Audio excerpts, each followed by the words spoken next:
गुटखा, पान,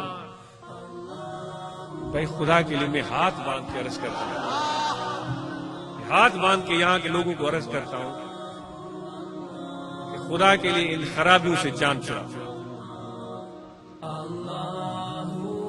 मुझे बहुत दुख हुआ, मैं अभी तक दुखी हूं।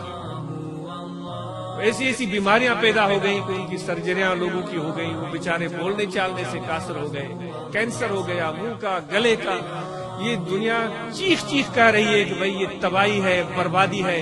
सालों से कह रहे हैं कि भाई जिक्र करें, अच्छी सोबत रखें, तबलीग में निकलें, लेकिन जू तक नहीं रेंगती यहाँ के लोगों पर। तो दस्त बस्त अर्ज करते हैं कि इस गुटके से, पान से और क्या होता है, और क्या होता है जी, जो भी चीजें हैं इन सब से खुदा के लिए जान छुड़ाए। बस आप अपने दिल में इरादा कर ले, मैं हाथ भी आपको नहीं उठाने के लिए कह रहा हूं, और पक्का इरादा कर ले, इंशाल्लाह खुदा की तरफ से आपको तौफीक मिलेगी। ये जो सुपारियां मुंह में डालते हैं, इसका क्या फायदा है? कितना मुंह आपका साफ जब मुस्कुराएंगे। मेरे नबी ने कहा है कि किसी को मुस्कुरा के देखना ये भी इबादत है। भाई इस काबिल तो हम रहे कि किसी को मुस्कुरा के तो देख सकें।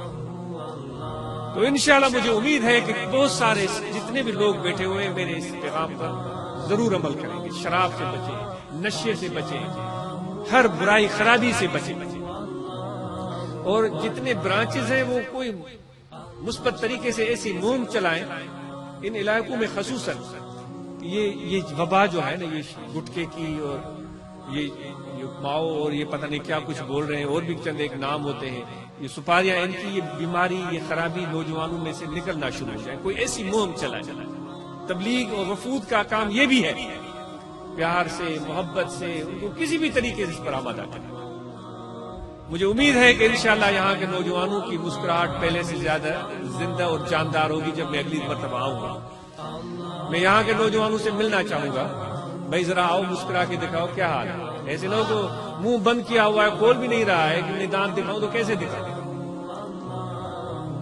इंशाल्लाह मुझे उम्मीद है अल्लाह की रहमत में इस आदत से आप जान छुड़ाएंगे और अपने जो बातें अर्ज की गई हैं उन पर अमल करेंगे।